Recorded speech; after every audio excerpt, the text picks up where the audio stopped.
আশা করছি ভালো আছেন। দীর্ঘদিন পরে আপনাদের সাথে কথা বলছি। গত ৫ই আগস্ট ২০২৪ সাল এর পর থেকে বাংলাদেশে একটি পরিবর্তিত অবস্থা চলমান রয়েছে। এই পরিবর্তিত অবস্থা নিয়ে আসার জন্য অসংখ্য ছাত্র এবং জনতা শহীদ হয়েছে। তাদের প্রত্যেকেরই আত্মার মাগফিরাত কামনা করছি। এই পরিবর্তিত অবস্থায় একটি বিষয় আমাদেরকে বিচলিত করছে। সেটি হলো সংখ্যালঘুদের উপরে হামলা বা আক্রমণ। আমরা প্রতিদিন বাংলাদেশের বিভিন্ন প্রান্ত থেকে কিছু কিছু ঘটনা সংবাদ মাধ্যমে জানতে পারছি। এই ঘটনাগুলি যদি বিশ্লেষণ করি তাহলে দেখতে পাই যে সংখ্যালঘুদের উপরে ৩ ধরনের হামলা বা আক্রমণ হচ্ছে। তার প্রথমটি হলো আমরা দেখতে পেয়েছি যে কিছু কিছু ক্ষেত্রে এই সংখ্যালঘু পরিবার তাদের রাজনৈতিক সম্পৃক্ততা রয়েছে। তারা বিগত যে সরকার ছিল তাদের সাথে সংশ্লিষ্টতা রয়েছে এবং সেই বিশেষ ক্ষেত্রে রাজনৈতিক কারণে তারা হামলার শিকার হচ্ছে। আরেকটি ক্ষেত্রে আমরা দেখতে পাচ্ছি যখন বিশেষ রাজনৈতিক ব্যক্তিত্ব হামলার শিকার হচ্ছে তখন তার প্রতিবেশী বা কোনো বাজারে তার নিকটস্থ যে দোকানটি রয়েছে একজন নিরীহ সংখ্যালঘুর যে দোকান রয়েছে সেটিকে যখন হামলা করা হয়েছে তখন তার পার্শ্ববর্তী যে দোকান বা তার বাড়িঘর রয়েছে সেখানেও হামলা করা হয়েছে। তৃতীয় যেটি আমরা দেখতে পাচ্ছি যে বিশেষ দুষ্কৃতিকারীগণ যারা সম্পূর্ণ ইন্টেনশনালি বিভিন্ন রাজনৈতিক দলের সদস্য বা আজ্ঞাবহ তারা এই হামলাগুলি করছে যাতে একটি অস্থিতিশীল অবস্থার তৈরি হয়। এটি আসলেই দুঃখজনক। তো বাংলাদেশে এই সংখ্যালঘুদের উপরে এই যে হামলা বা আক্রমণ এটি আসলে নতুন নয়, অতীতে আমরা দেখতে পেয়েছি।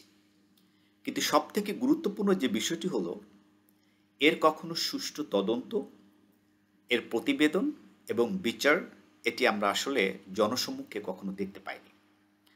বিগত সরকারের আমলেও দীর্ঘদিন ক্ষমতায় থাকলেও যে কয়টি ঘটনা ঘটেছে, যে কয়টি হামলা হয়েছে সেগুলোরও সুষ্ঠু তদন্ত, প্রতিবেদন বা বিচার আমরা দেখতে পাইনি। তো বলা যেতেই পারে এটি একটি সংস্কৃতি হয়ে দাঁড়িয়েছে।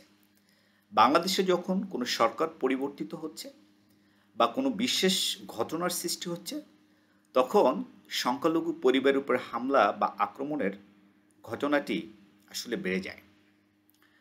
বর্তমান সময়ে কেউ কেউ এটিকে ধর্মীয় কারণে এই হামলা হচ্ছে এটিকে প্রচার প্রচারণা চালিয়ে এই বিষয়টিকে একটু ভিন্নভাবে ব্যাখ্যা বিশ্লেষণ করার চেষ্টা করছে।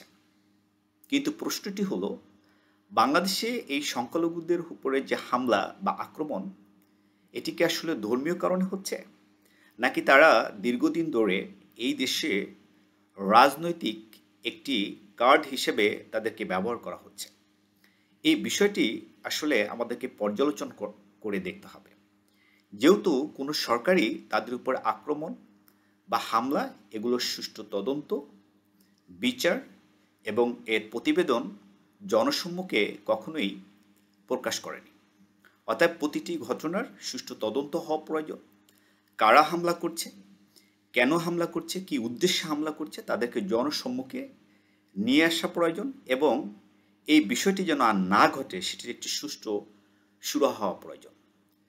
বাংলাদেশে হিন্দু, বৌদ্ধ, মুসলিম, খ্রিস্টান দীর্ঘদিন ধরে একটি সম্প্রীতি, একটি সম্মানজনক অবস্থান নিয়ে বসবাস করছে, যেটি আমরা ছোটবেলা থেকে দেখতে পাচ্ছি। কিন্তু বিশেষ বিশেষ সময়ে বিশেষ বিশেষ মুহূর্তে যে ঘটনাগুলি ঘটছে সেটি আসলে আমাদেরকে বিচলিত করছে।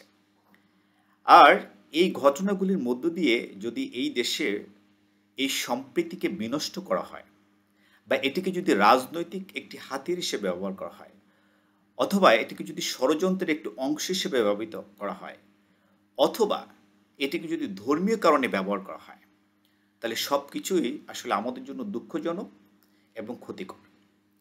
বাংলাদেশকে একটি উন্নয়নশীল, একটি উন্নত দেশ হিসেবে গড়ে তুলতে হলে প্রত্যেকেরই সমান অধিকার রয়েছে।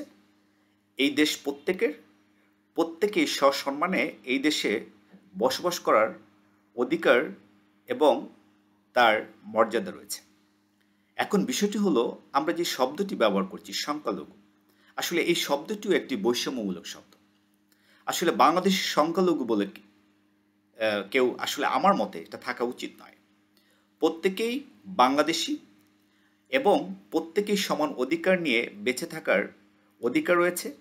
এদেশ প্রত্যেকেরই, এদেশ মাটি, এদেশ প্রত্যেকেরই মা, এদেশের প্রত্যেকেই এদেশের সন্তান।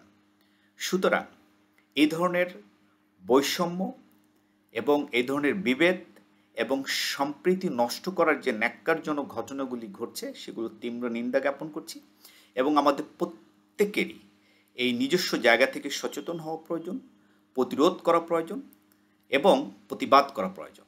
তবে আমাদেরকে খেয়াল করতে হবে যেন কোনোভাবেই আমরা রাজনৈতিক কারণে ষড়যন্ত্রের শিকার হয়ে আমাদের দীর্ঘদিনের যে সম্প্রীতি বা ভালোবাসা এটাকে বিনষ্ট না করি। তা আসুন সবাই এই বিষয়টিতে সচেতন হই, সম্মিলিতভাবে প্রতিরোধ গড়ে তুলি। আমরা কেউ সংখ্যালঘু নয়, সবাই আমরা বাংলাদেশি।